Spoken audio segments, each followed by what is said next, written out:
Friends, ಎಲ್ಲರಿಗೂ ನಮಸ್ಕಾರ. ನಾನಿವತ್ತೊಂದು home made ice cream ಮಾಡಿರೋದು, ಅದನ್ನು ನಿಮ್ಮ ಜೊತೆನ ಶೇರ್ ಮಾಡ್ಕೊಳಕ್ಕೆ ಈ ವಿಡಿಯೋ ಮಾಡಿರೋದು.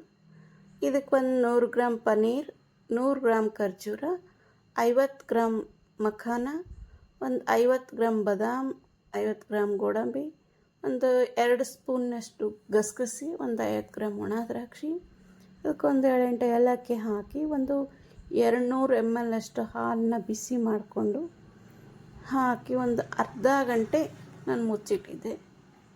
ನೋಡಿ, ಅರ್ಧ ಗಂಟೆ ಆದಮೇಲೆ ಎಲ್ಲ ಡ್ರೈ ಫ್ರೂಟ್ಸ್ ಉಬ್ಬಿಕೊಂಡು ಇಷ್ಟು ಚೆನ್ನಾಗಾಗಿರೋದು.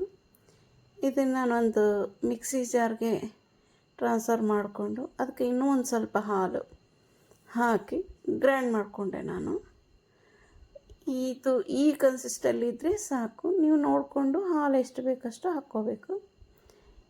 ಇದನ್ನು ನಾನು ಒಂದು ಐಸ್ ಕ್ರೀಮ್ ಮೋಲ್ಡ್ಗೆ ಟ್ರಾನ್ಸ್ಫರ್ ಮಾಡ್ತಾಯಿದ್ದೀನಿ. ಮನೇಲಿ ಐಸ್ ಕ್ರೀಮ್ ಮೋಲ್ಡ್ ಇದ್ದರೂ ಓಕೆ, ಇಲ್ಲ ಅಂದರೆ ಚಿಕ್ಕ ಚಿಕ್ಕ ಸ್ಟೀಲ್ ಗ್ಲಾಸಲ್ಲಾದರೂ ಹಾಕಿ ಐಸ್ ಕ್ರೀಮ್ ಸ್ಟಿಕ್ ಇಟ್ರೂ ನಡೆಯುತ್ತೆ.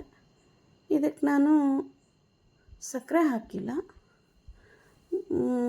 ನ್ಯಾಚುರಲ್ ಸ್ವೀಟ್ ಇಲ್ಲ ಅಂತ ನಾನು ಖರ್ಜೂರ ಮತ್ತು ಒಣ ದ್ರಾಕ್ಷಿ ಅಷ್ಟೇ ಆ್ಯಡ್ ಮಾಡಿರೋದು. ಇದನ್ನು ನಾನು 4ರಿಂದ 5 ತಾಸು ಫ್ರೀಝರಲ್ಲಿಟ್ಟು ತೆಗೆದಿದ್ದೀನಿ. ಇವಾಗ ನೋಡಿ, ಇಷ್ಟು ಚೆನ್ನಾಗಿ ಐಸ್ ಕ್ರೀಮ್ ಬಂದಿದೆ. ನೋಡೋಕ್ಕಂತೂ ತುಂಬ ಚೆನ್ನಾಗಿ ಕಾಣ್ತಾ ಇದೆ. ಟೇಸ್ಟೂ ಅಷ್ಟೇ ಚೆನ್ನಾಗಿದೆ. ಮಾಡಿ ನೋಡಿರಿ ನೀವು.